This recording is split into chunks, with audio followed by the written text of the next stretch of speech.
Hi, everyone. You've got questions and we've got answers. Welcome to another Bella Asks episode of the Ethicast.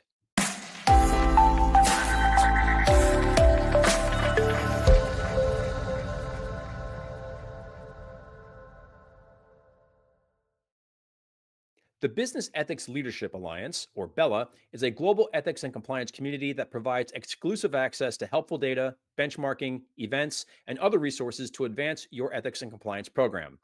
One of those resources is BELA's concierge service, in which members can submit any question regarding ethics and compliance, and our internal experts will provide an answer, plus helpful resources with more information.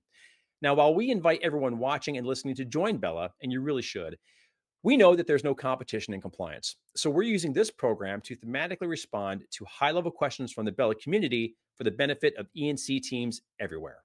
Joining us once again to answer those questions is BELA Chair Erica Salmon Byrne. Erica, welcome back to the show. It's great to see you as always. Yeah, Bill, it is great to see you, and I'm particularly excited about today's question.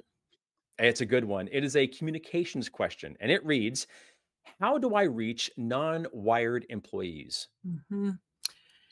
It is hard to believe, Bill, in today's day and age, that there are non-wired employees, but the fact of the matter is there are.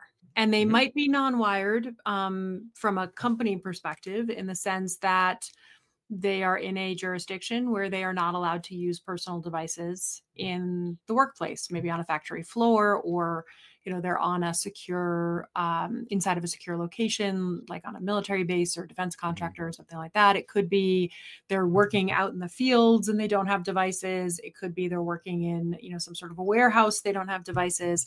So there's lots and lots of ways in which we can think about this audience that we as ethics and compliance professionals have that is not someone to whom we can just send an email. And so longtime listeners of Bella Asks will know that I'm very fond of my triangles. And one of my triangles is the communications triangle, which is messenger message modality.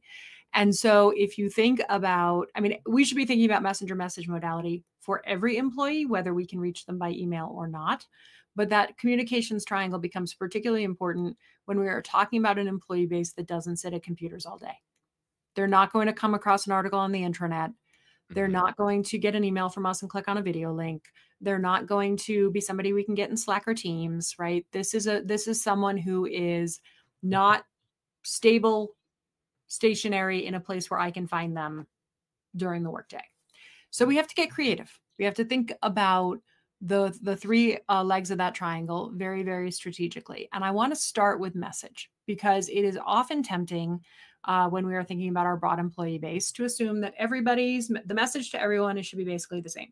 Conflicts of interest is conflicts of interest, whether you're sitting at a desk or not. Gifts and entertainment is gifts and entertainment, whether you're sitting at a desk or not. And in fact, that's not true. So the first thing to think about is, what is the message that this non-desk sitting employee needs to get?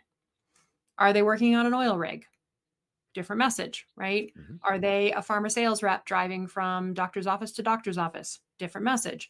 Are they working in a slaughterhouse? Different message. Are they, picking lettuce in the field? Different message, right? They're different messages depending upon which particular audience that is non-stationary that I'm looking to reach. Second thing is, okay, once I've thought about what is that message that I'm trying to get out to this audience, second thing is, how's everybody else in my organization doing it? Because I'm definitely not the only person that has to reach these employees. How's safety doing it? If you have a safety culture. How's quality doing it? If you have a strong quality culture. How's HR getting in touch with these people? And then use those same channels, right? Piggyback on your sister control functions and the ways in which they are reaching those particular audiences.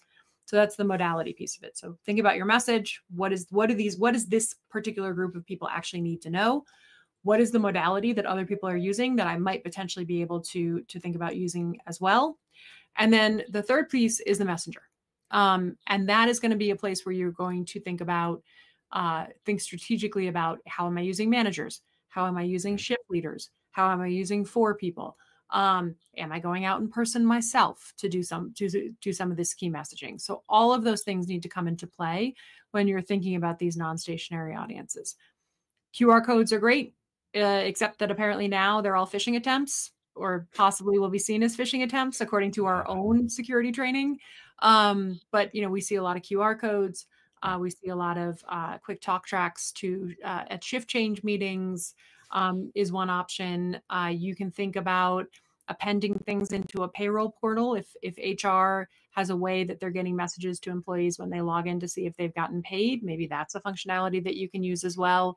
So really, go talk to your sister control functions and say, how are you guys doing it? Because chances are good there's content getting to those people in some way, shape, or form from one of your control function partners, and you can utilize that same functionality. As a communicator professionally, culture is something you cannot overlook. Culture is the currency with which you buy your audience's attention.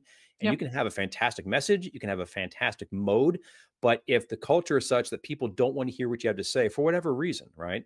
Mhm. You need to also make sure that that's in mind, because a great message in the wrong culture will absolutely fail like 100 out of 100 times. So you got to make sure you align that with the cultural reality, with the zeitgeist of your workplace. And that zeitgeist is going to be different depending on what part of the workplace you're talking about, too, is the other thing to remember. So just because you think you understand the zeitgeist where you're sitting doesn't mean that you understand it where people aren't sitting at all. Well, Erica, we've never used the word zeitgeist in this podcast before, but we did 3 times this one episode. So I think it's time to sign off. How about you? I think that sounds about right, Bill. And to all those BELA members out there that are listening to Bill and I, your questions matter. So please keep them coming, okay? To learn more about BELA, visit ethisphere.com/BELA to request guest access to the Member Resource Hub and to speak with a BELA engagement director. If you have a question that you would like answered on this program, contact the BELA concierge service and we'll get to work on it for you. This has been another BELA Asks episode of the Ethicast. Thanks for joining us. We hope you've enjoyed the show. If you haven't already, please like and subscribe on YouTube, Apple Podcasts, and Spotify. And please be sure to tell a colleague about us as well. It really helps the program. That's all for now. But until next time, remember, strong ethics is good business.